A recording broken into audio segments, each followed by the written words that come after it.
내가 보매 보좌에 앉으신 이의 오른손에 두루마리가 있으니 안팎으로 썩고 7인으로 봉하였더라.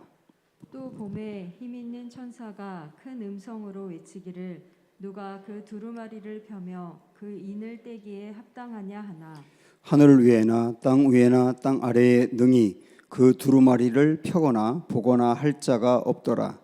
그 두루마리를 펴거나 보거나 하기에 합당한 자가 보이지 아니하기로 내가 크게 울었더니 장로 중에 한 사람이 내게 말하되 울지 말라.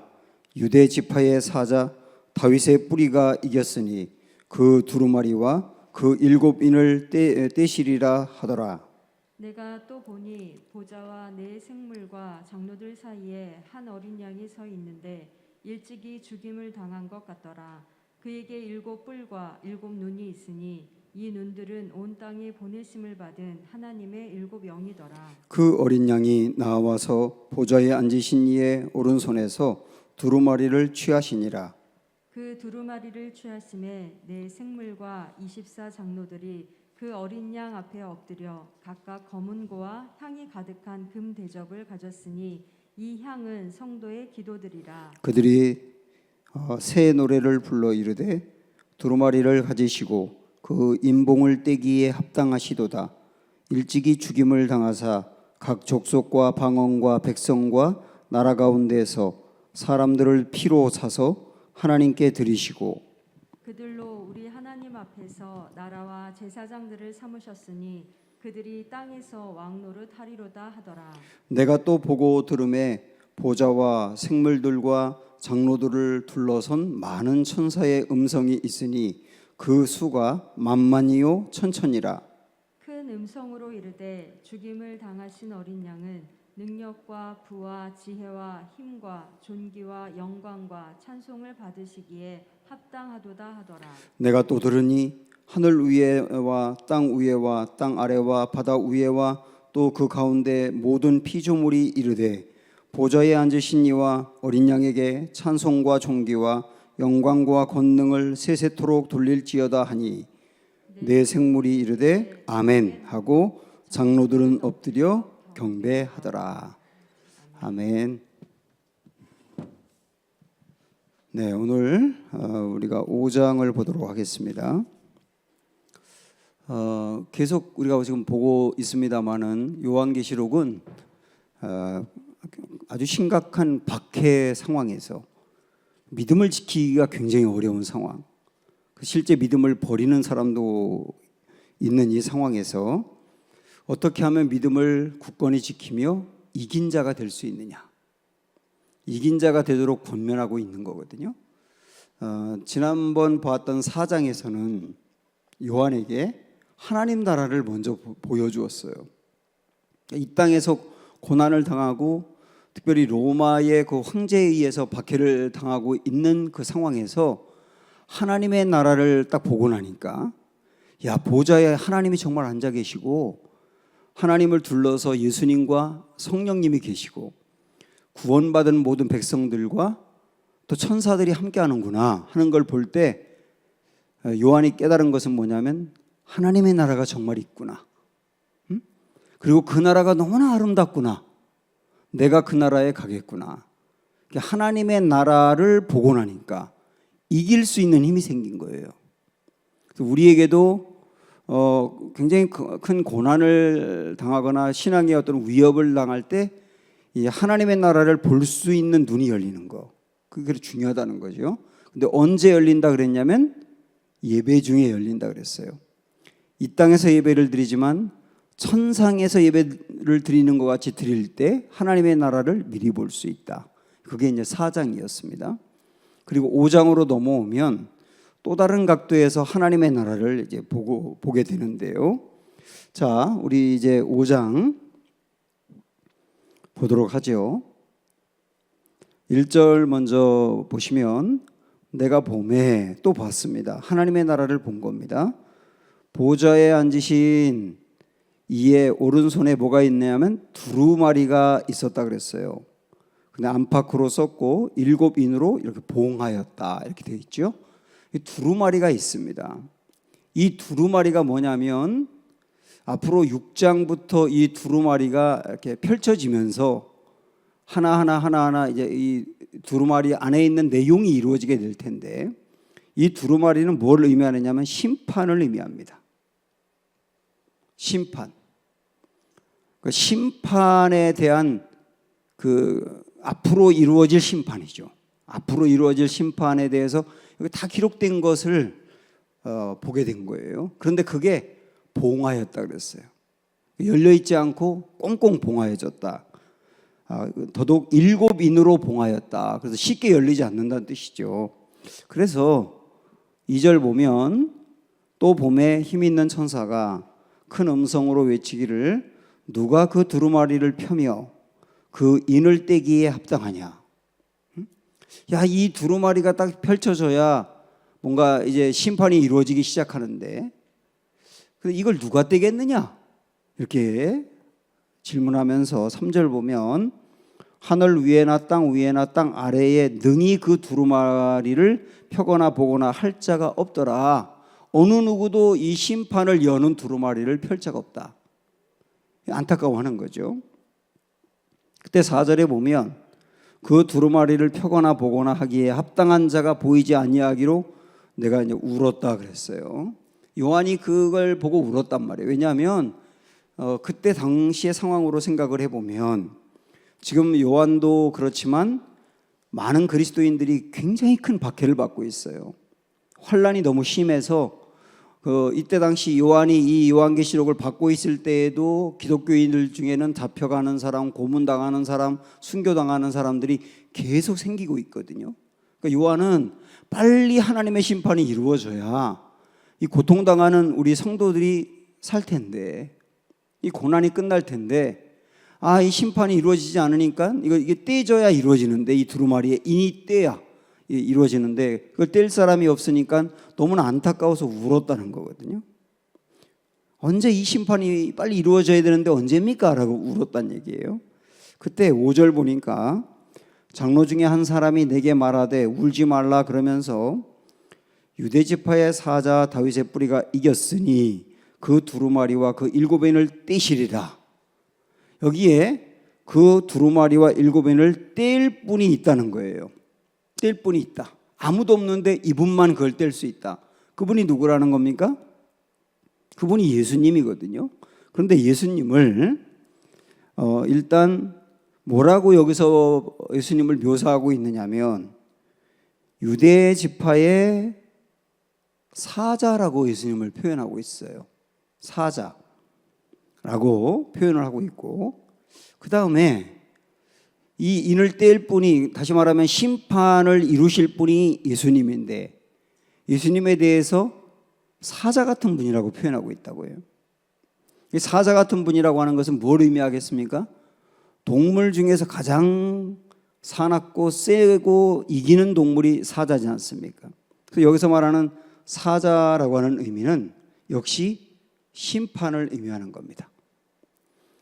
우리 예수님은 심판주이시다 이거예요. 심판을 이루실 분이다.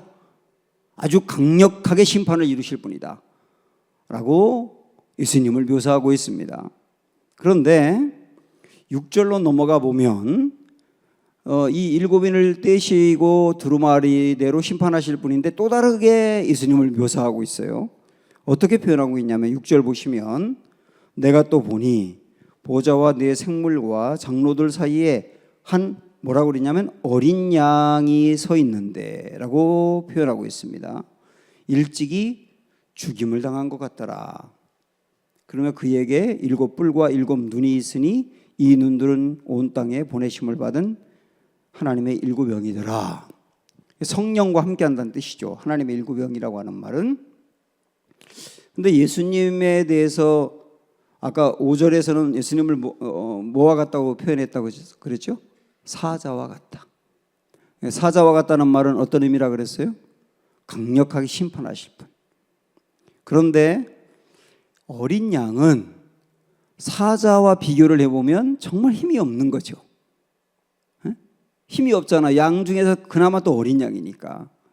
그러니까 힘이 없고 너무나 무력한 존재인데 예수님을 그렇게 표현하고 있어요. 여기서 그러면 어린 양은 무엇을 의미하느냐면 십자가를 의미하는 거죠. 십자가.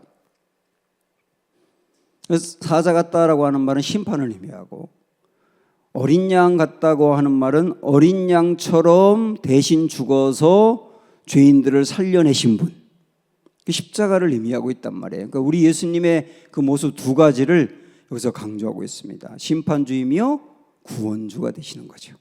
십자가를 통해서 구원하신 주님의 이 두 가지 모습을 보여주는데, 이제 사자같이 심판하시는 예수님에 대해서는 6장부터 본격적으로 나옵니다. 그리고 5장에서는 사자와 어린 양 두 모습 중에 어린 양의 모습을 강조를 하고 있어요. 우리가 그걸 이제 참고하면서 6절을 한번 여러분 다시 보세요. 6절을 다시 보시면 여기에 한번 읽어볼까요? 내가 또 보니 보좌와 네 생물과 장로들 사이에 한 어린 양이 서 있는데 일찍이 죽임을 당한 것 같더라 이랬거든요.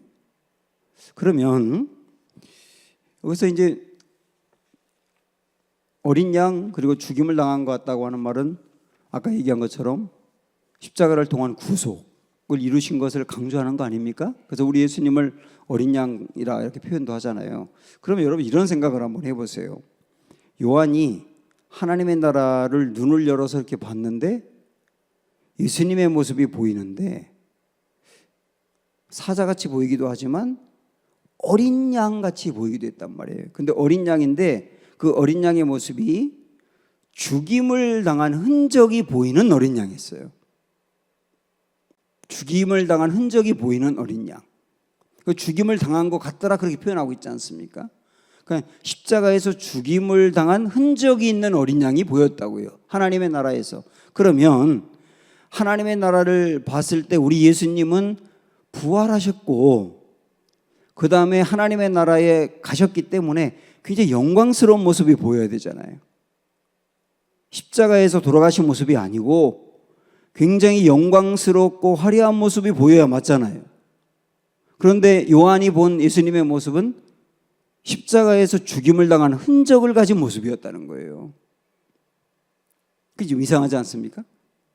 부활의 예수님 모습이 보였어야 되는데 이게 왜 이렇게 강조가 되느냐면 죽임을 당한 어린 양의 모습으로 보이셨다는 것은 어린 양이 십자가를 의미하니까, 십자가에서 돌아가신 예수님을 의미하니까 십자가는 복음의 영원한 중심이 된다는 것을 보여주고 있어요. 십자가는 복음의 영원한 중심이 된다 라고 하는 것을 강조하고 있는 겁니다. 강조하고. 그래서 예수님께서는 부활하셨을 때 도마에게 나를 만져봐라 할 때도 십자가에 못 박힌 흔적이 있었잖아요. 그렇죠? 그 도마가 예수님의 그 흔적을 보고서 예수님을 알아봤잖아요. 그리고 예수님이 이 땅에 재림하실 때에도 십자가의 흔적을 갖고 재림하실 겁니다.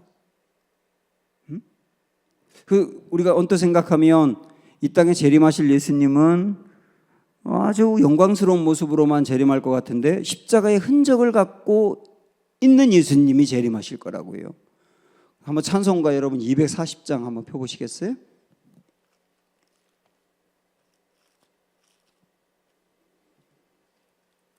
예수님의 그 재림과 천국을 노래하는 찬양인데 240장 거기 한번 가사를 잘 보십시오. 1절만 봅니다. 주가 맡긴 모든 역사 힘을 다해 마치고 밝고 밝은 그 아침을 맞을 때 요단강을 건너가서 주의 손을 붙잡고 기쁨으로 주의 얼굴 배우리.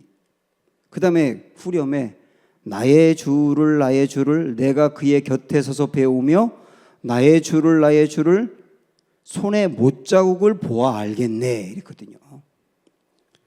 우리 주님이 재림하고 주님을 만났을 때 그리고 천국으로 함께 갈 때 그 분이 주님이구나 우리 예수님이구나 하고 이렇게 알아본다는 겁니다. 근데 뭘 보고 알아보느냐면 손에 못자국을 보고 알아본다 그랬어요.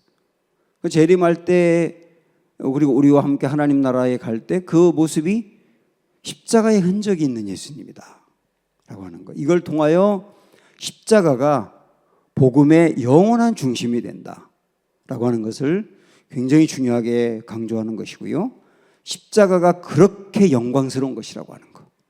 물론 십자가의 흔적은 있지만 십자가 때문에 고통은 없는 거죠. 우리 예수님이 하나님의 나라에 갔는데 십자가 때문에 고통을 당한다 그러면 이건 아니잖아요. 그러니까 흔적은 있는데 고통은 없지만 그러나 그 흔적은 간직하고 있는, 십자가가 그렇게 중요하다는 것을 그렇게 보여주고 있는 예수님의 모습이다라고 하는 것을 기억을 하시면 돼요. 조금 있다가 우리 십자가가 또 얼마나 중요한지 한 번 더 강조를 하겠는데, 다시 이제 오늘 말씀으로 오셔서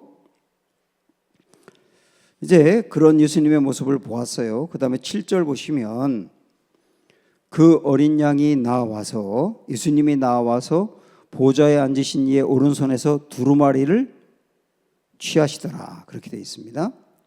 여기 두루마리가 심판할 수 있는 내용이라고 그랬지 않습니까? 이걸 우리 예수님에게 하나님이 주시는 거예요. 그 말은 뭡니까? 예수님에게 심판의 고난을 주셨단 말이에요. 심판주로서 이제 예수님이 서시는 겁니다. 모든 심판은 예수님이 하시는 거예요. 그런데 그 다음에 8절 보시면 그 두루마리를 취하심에 네 생물과 24장로들, 네 생물은 지난주 우리가 배웠죠? 천사들을 의미한다고. 24장로는 구약의 12지파, 신약의 12제자, 그래서 구원받은 모든 백성들을 의미한다고. 그 24장로들이 그 어린 양 앞에 엎드려 각각 검은고와 향이 가득한 금대접을 가졌으니, 그 다음에 이 향은 뭐라고요? 성도들의 기도들이라, 이렇게 표현하고 있습니다. 하나님이 심판의 내용이 담겨있는 두루마리를 예수님에게 딱 주셨어요. 이제는 예수님이 심판주입니다. 그러니까 24장로와 천사들이 예수님을 바라보면서 예수님에게 금대접을 드렸다는 거거든요. 근데 그 금대접 안에 향이 있는데 그 향이 뭐라고요? 성도들의 기도다, 이렇게 표현하고 있습니다. 여러분, 이게 굉장히 소중한 말씀인데 이 말씀을 조금 더 좀 자세히 보면, 기도라고 하는 게 하나님 나라의 향이 되는 거구나 라고 하는 것을 보여줍니다.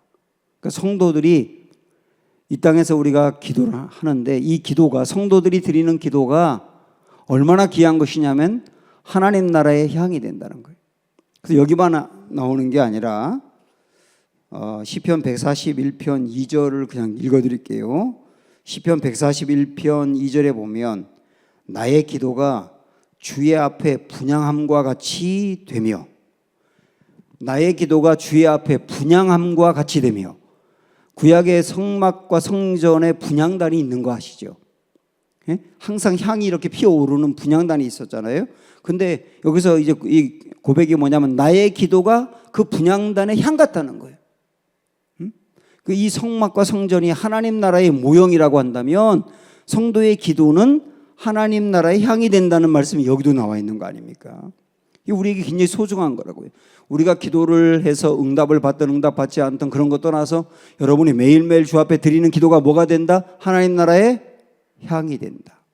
이 기도가 이렇게 소중하다, 이런 걸 깨닫게 합니다. 근데 이것만이 아니고, 자, 심판의 내용이 담겨 있는 두루마리를 예수님께서 받았을 때 구원받은 성도들과 천사들이 예수님께 금대접을 드렸다 그랬어요.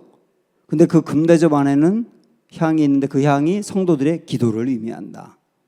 그 말은 뭐냐면 금대접을 예수님께 드렸다는 말은 예수님이 금대접을 받았다는 의미인데, 그 말은 뭐냐면 성도들의 기도를 받았다는 의미가 되는 거예요. 성도들의 기도를 받았다, 이런 의미가 되는 거라고요. 우리가 기도하면서 주님이 내 기도를 아실까? 이런 생각이 들 때가 있죠.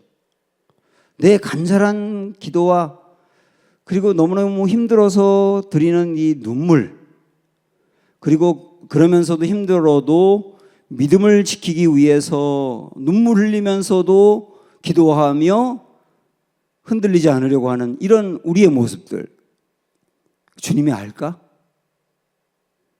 그 눈물을 받으시고 그 기도를 받으셨다고 말씀하잖아요.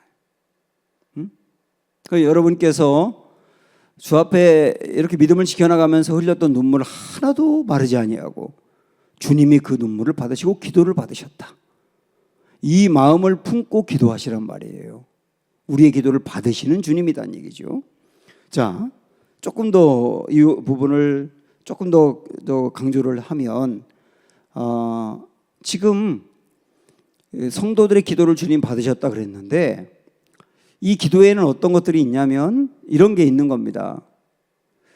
박해와 고난을 당하고 있기 때문에 아까도 앞에서 나왔습니다마는 아니 주님의 심판은 언제 있는 겁니까? 성도들이 이렇게 박해를 받아 힘들어하는데 우리 주님의 심판은 도대체 언제 있는 겁니까? 우리의 구원은 언제 확실히 이루어지는 겁니까?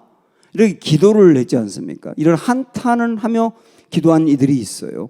우리 계시록 6장으로 한번 가보시면 계시록 6장 9절 10절을 보실까요? 자, 같이 봅니다. 시작. 다섯째 인을 떼실 때에 내가 보니 하나님의 말씀과 그들이 가진 증거로 말미암아 죽임을 당한 영혼들이 제단 아래에 있어 큰 소리로 불러 이르되 거룩하고 참되신 대주제요 땅에 거하는 자들을 심판하여 우리 피를 갚아주지 아니하시기를 어느 때까지 하시려나이까.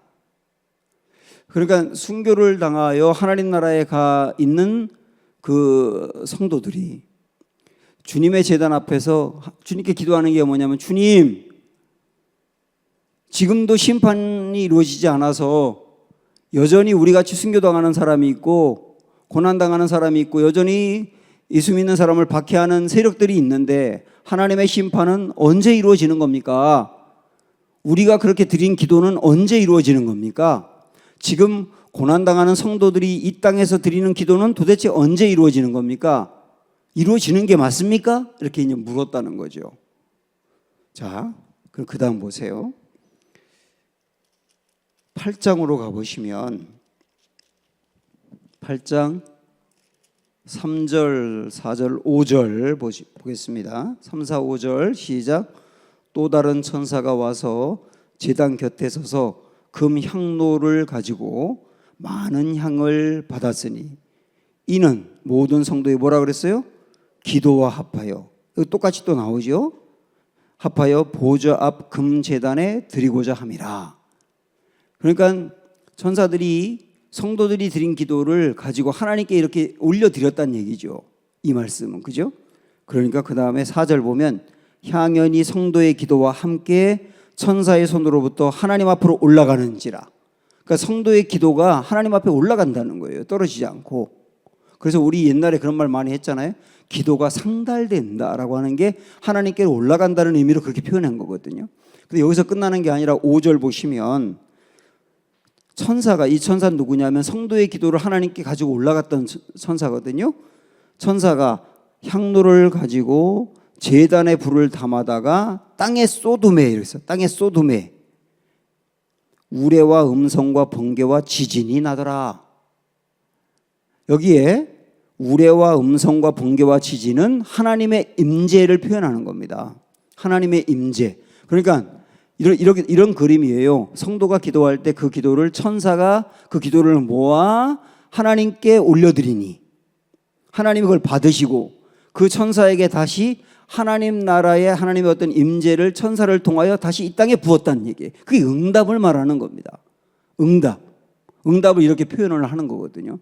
그러니까 성도가 드린 기도가 하나님께 상달될 뿐만 아니라 하나님이 그걸 받으신 다음에 응답을 해주시더라 라고 하는 걸 얘기하고, 물론 여기서는 심판에 관한 응답이지만 우리 큰 맥락으로 보면 주님이 기도를 받으시고 응답해 주신다 라고 말씀하고 있는 거잖아요.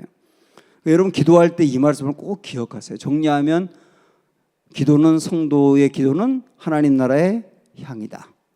그리고 성도가 기도하는 거 하나님이 받으신다. 성도가 기도할 때 그 기도를 천사가 하나님께로 올려드리고 하나님 나라의 응답을 가지고 이 땅에 쏟는다. 이렇게 이게 성도의 기도단 말이에요. 그러면 이 기도와 관련해서 하나 더, 그러면 특별히 무엇을 위해 기도할까? 기도는 뭐 다양하게 하는 거죠. 나 바람을 위해서도 기도하고 아픔을 위해서도 기도하고 뭐 다양하게 기도하는데, 특별히 또 우리가 빼놓지 않고 기도해야 될 것이 뭐냐라고 하는 게 이제 나와 있는데요. 자, 9절로 넘어가 보시면 그들이 24장로와 천사들이죠. 그들이 새 노래를 불러 이르되 두루마리를 가지시고 그 임봉을 떼기에 합당하시도다. 일찍이 죽임을 당하사 각 족속과 방언과 백성과 나라 가운데에서 사람들을 피로 사서 하나님께 드리시고 그들을 우리 하나님 앞에서 나라와 제사장을 삼으셨으니 그들이 땅에서 왕노릇하리로다. 그래서 이게 무슨 말이냐면 24장로와 천사들이 예수님을 높이면서 이제 찬양한 내용인데, 찬양한 내용 중에 9절 10절은 뭐냐면 우리 주님이 죽임을 당하셨다. 여기 보면 죽임을 당하셨다라고 표현하고 있잖아요. 예? 우리 주님이 일찍이 죽임을 당하사 그랬는데, 죽임을 당하신 이유는 사람들을 피로 사기 위해서란 얘기예요. 우리 예수님이 피를 흘리셔서 그들을 산다는 말은 구원받은 하나님의 백성으로 산다는 의미를 표현하고 있죠. 우리 예수님이 피값을 치루어서 그들을 죄로부터 건져내 구원받게 했다, 이런 얘기죠. 그런데 이게 이제 구원이라고 한다면 10절은 뭐냐면 왜 그들을 구원해 주셨느냐. 구원해 주신 이유는 우리를 사랑해서 구원해 주셨는데, 그럼 구원받은 사람들이 구원만 받는 것으로 끝나게 하려고 한 게 아니라는 거예요. 구원받은 사람에게 이 일을 하게 하려고 구원해 주신 것도 있다는 얘기죠. 그 일이 뭐냐? 10절 다시 보시면 나라와 제사장을 삼아서 땅에서 왕노릇하게 하려고 구원하셨다는 얘기예요. 이 말씀 잠깐 한번 생각해 보실래요? 나라와 제사장으로 삼아서 땅에서 왕노릇하게 하려고 이렇게 표현하고 있는데, 여기에 이제 두 단어 제사장하고 왕노릇하고를 한번 생각을 해보시죠. 제사장과 왕노릇, 이걸 다르게 말한다면 제사장으로 왕의 역할을 하라, 제사장의 일로 왕의 역할을 하라고 구원해 주셨다, 이런 얘기죠. 다시, 제사장의 일로 왕의 역할을 하라, 그러라고 구원해 주셨다예요. 그러면 제사장의 일은 뭡니까? 제사장의 일은, 제일 중요한 일은 중보입니다. 중보. 제사장은 중보입니다. 그러니까 우리 주님이 우리를 구원하신 중요한 이유 중에 하나가 뭐냐? 중보로 왕노릇하라는 거예요. 더 구체적으로 말씀드리면 중보 기도로 왕노릇하라. 우리 성도들은 이 땅에서 왕노릇할 수 있다. 세상의 권력을 갖고 왕노릇하는 건 아니에요. 근데 우리는 왕노릇할 수 있다. 세상을 다스리고 지배하고 통치할 수 있다. 예수님을 우리가 닮아서. 우리가 예수님을 배제하고 하는 건 아니지만 예수님과 함께 왕노릇할 수 있다. 어떻게, 무엇으로 한다? 제사장의 일로 한다. 그 제사장의 일이 뭐라고요? 중보의 일이라고요. 그래서 우리는 기도할 때 나 개인을 위해서 기도하고 문제 해결과 소원 성취 위해서도 기도를 해야 되지만, 무엇보다 중요한 거는 중보의 기도를 해요. 중보 기도로 이 나라를 통치하고, 중보 기도로 세상을 통치하고, 중보 기도로 사탄의 일을 멸하고, 중보의 기도로 하나님 나라가 더 온전히 전파되게 하고, 그런 일들을 우리가 하는 게 무슨 일이다? 제사장의 사명이다. 그것으로 우리는 왕노릇할 수 있다. 그러니까 여러분께서 여러분 가정을 위해서도 그렇고, 여러분 일터를 위해서도 그렇고, 이 나라와 민족 세계 열방을 위해서 이 마음을 품고 하시란 말이에요. 나는 제사장이야. 제사장이 해야 될 일은 중보기도야. 중보기도로 세상을 통치하는 거야. 그러라고 구원해 주셨다 하고 하는 걸 이야기하고 있습니다. 여기까지가 이제 우리 기도에 대한 말씀이었습니다. 자,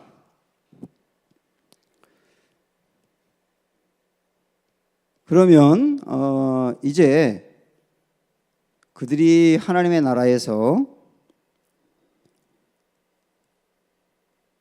하나님을 예수님을 찬양하는 내용이 아까 이제 9절부터 쭉 나왔었는데요. 이번에는 주님을 찬양하는 내용에 대해서 조금 더 구체적으로 좀 보겠습니다. 9절 10절을 보면 24장로와 네 생물이 천사죠. 주님을 찬양하는데 한번 보세요. 9절 10절. 그들이 새 노래를 불러 이르되 두루마리를 가지시고 그 인봉을 떼기에 합당하시도다.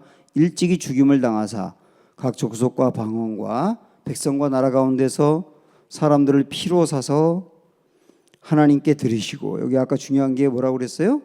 죽임을 당하시고 라고 돼 있죠.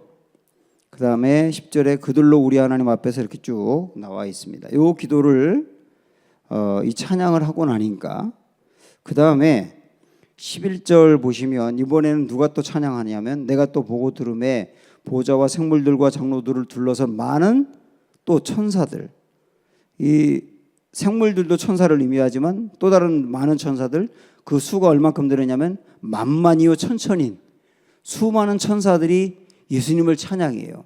어떻게 찬양하느냐면 12절에 보면 큰 음성으로 이르되 죽임을 당하신 어린 양은 능력과 부와 지혜와 힘과 존귀와 영광과 찬송을 받으시기에 합당하시도다 하도다 하고 찬양하더라 말입니다. 이번에는 첫 번째는 24장로와 천사들, 두 번째는 수많은 천사들이 예수님을 찬양했고, 이번에 13절에 보면 누가 또 찬양하느냐면 내가 또 들으니 하늘 위에와 땅 위에와 땅 아래에 바다 위에와 또 그 가운데 모든 피조물이, 하늘과 땅과 땅 아래에 있는 모든 피조물이 또 주님을 찬양하는데 뭐라고 찬양하느냐면 보좌에 앉으신 이 하나님과 어린 양에게 찬송과 존귀와 영광과 권능을 세세토록 돌릴지어다 하고 찬양을 하니까 마지막 14절에 보면 네 생물이 이르되 아멘 하고 화답하고 그 찬양을 들을 때 24장로들은 경배하더라 이렇게 나옵니다. 근데 여기서 우리 예수님을 높이고 찬양하는데 굉장히 중요하게 찬양했던 내용이 뭐냐면 죽임당하신 주님을 찬양한 거예요. 하나님 나라에서 찬양하는데 죽임당하신 주님을 찬양하더란 말이에요. 아까 우리가 앞에서 6절에서도 그 내용이 나왔었거든요. 6절에서도 죽임을 당한 것 같더라라고 예수님을 표현했지 않습니까? 그 다음에 10절로 9절에 넘어가 보면 죽임을 당하사라고 예수님을 또 강조하고 있고, 그 다음에 여기도 12절에서도 죽임을 당하신 어린 양이라고 강조하고 있어요. 계속 주님을 찬양하는데 어떤 부분을 찬양을 특별히 하느냐면 죽임당하신 예수님을 찬양하더란 말입니다. 왜 이렇게 하나님의 나라에서 죽임당하신 예수님을 찬양할까? 부활하신 예수님 찬양해도 좋고 그 영광스러운 모습을 찬양해도 좋은데, 그런데 죽임당하신 모습을 찬양하는 이유가 뭘까? 이렇게 묵상을 해봤는데요. 요한이 하나님 나라를 실제 봤어요. 천국을 봤다고요. 천국을 보고 나니까 이 천국에 자기가 올 수 있다는 게 얼마나 감사한지를 깨달은 거예요. 야, 이 기가 막히고 아름다운 천국에 내가 오는 거구나. 근데 내가 천국에 오는 이유는 어떻게 오느냐면 구원받았기 때문에 오는 거죠. 응? 구원받았기 때문에 천국에 오는데 내가 구원받을 수 있었던 것은 예수님이 죽임을 당했기 때문이에요. 그렇잖아요. 십자가에서 죽임을 당했기 때문에 요한이 구원을 받을 수 있었던 거고, 구원을 받았기 때문에 이 영화로운 천국에 올 수 있었던 거 아닙니까? 그래서 천국을 보고 나니까 나를 위해 죽임 당하신 예수님이 얼마나 감사한지가 거기서 깨달으신 거예요. 이것을 우리가 여러분 좀 아시면서 우리가 예수님을 찬양하고 하나님을 찬양할 때 제일 중요한 찬양의 포인트는 사실은 죽임당하신 주님이라는 거예요. 나를 위해 죽임당하신 그 주님이 그래서 나를 구원하시고 천국에 갈 수 있게 된 거, 이거 정말 찬양해야 될 일이다. 그리고 이 죽임당하신 예수님으로 인하여 내가 구원받고 천국 간다고 하는 것을 확실히 깨달았을 때 지금 당하는 박해를 이길 수 있더라는 거예요.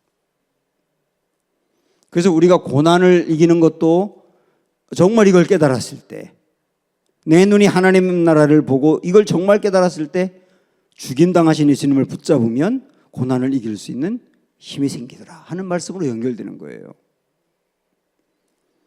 여기 죽임당하셨다라고 하는 말은 어린 양을 또 이렇게 표현하는 겁니다. 어린 양이라고 표현하는 것은 십자가에서 죽임당하신 어린 주님. 그래서 이 어린 양을 바라본다라고 하는 말은 십자가를 바라본다거든요.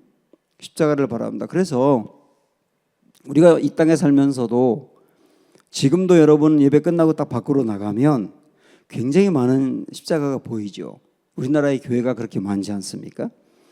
십자가가 보일 때 십자가라고 하는 게 저게 교회다라고 하는 표시도 되지만 어떤 분이 그런 말을 했어요. 전 이 표현이 정말 마음에 들더라고요. 그분은 십자가를 밤에 이렇게 바라볼 때 빨간 십자가도 있고 뭐 노란 십자가도 있는데 십자가를 바라볼 때 이렇게 본답니다. 십자가를 바라볼 때 주님이 내게 이렇게 말씀하는 것처럼 내가 너를 사랑해. 또 여기 있는 십자가를 바라볼 때 내가 너를 용서해. 또 이쪽에 있는 교회의 십자가를 바라볼 때 내가 너를 위해 다 줄 수 있어. 그렇게 십자가를 바라본다는 거예요. 그리고 그렇게 십자가를 바라볼 때 십자가를 많이 보면 볼수록 그렇게 힘이 난다. 그래서 저는 예수님을 바라본다라고 하는 게 십자가를 바라본다는 의미인데, 십자가를 바라본다는 의미는 십자가에서 죽임당하신 주님을 바라보면서 나 너 죽음 당할 정도로 사랑해. 내 죽음으로 너를 건질 정도로 너를 용서해. 난 너에게 모든 걸 다 줄 수 있어.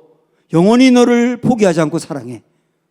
하는 음성으로 우리가 십자가를 바라봐야 된다. 그럴 때 우리는 힘이 나고 고난을 이길 수 있는 은혜를 얻는 거죠. 그게 주님을 바라본다는 의미예요. 팀켈러 목사님이 쓴 예수라고 하는 책이 있는데 여기 내용에 보면 이 팀켈러 목사님이 미국의 이제 버지니아라고 하는 주의 시골에서 목회한 적이 있었는데요.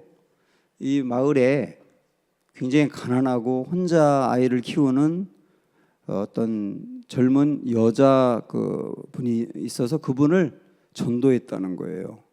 그 예수님을 전해서 그분이 예수님이 자기를 사랑하고 구원하셨다는 걸 마음으로 받아들이며 그렇게 기쁘게 교회를 나오게 됐다는 거예요. 그런데 얼마 지나지 않아서 이분이 막 울고 있더랍니다.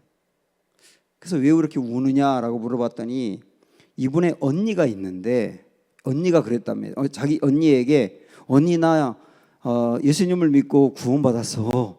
나는 천국 갈 사람이야. 이렇게 얘기했더니 그 언니가 너같이 미련하고 너같이 부도덕한 인간이 예수라고 하는 분을 믿는다고 그냥 구원받는 줄 알아? 내가 과거에 어떻게 살았는지 내가 다 아는데 예수를 믿는다고 그냥 구원받는다고? 넌 절대 안 돼. 네가 과거에 어떻게 살았는지 구원을 받아? 야, 죽기 5분 전에 예수를 믿으면 구원받아? 그런 건 없어. 이렇게 말했다는 거예요, 언니가. 그래서 언니가 그렇게 말할 정도였으면 이분이 과거에 어떻게 살았는지 조금 예측이 되긴 됩니다. 굉장히 형편없이 살았나 봐요. 그래서 이분이 자기가 구원받아 기뻤는데 언니의 말을 들으니까 자기 같은 사람은 자격이 없다는 생각이 들어서 눈물이 난 거죠. 그 여인에게 팀켈러 목사님이 성경에 있는 십자가에 대한 말씀을 읽어주면서 십자가에서 예수님이 해주신 일 이것으로 당신이 어떻게 살았든지 당신은 구원받았다. 당신이 구원받은 근거는 오직 하나다. 십자가다. 다시 구원의 은혜를 회복시켜줬다는 거예요. 만약에 말입니다. 어떤 사람이 여러분에게 형편없이 살다가도 죽기 5분 전에 예수님을 믿는다고 구원받나요? 그런 게 어디 있습니까? 하면 여러분 뭐라고 대답하시느냐 하면 답이 딱 하나가 있어요. 십자가입니다. 라고 말할 수 있는 거예요. 십자가는 어느 누구도 건져낼 수 있는 은혜입니다. 은혜. 그걸 생각하는 게 주님을 바라보는 거다. 이런 얘기죠.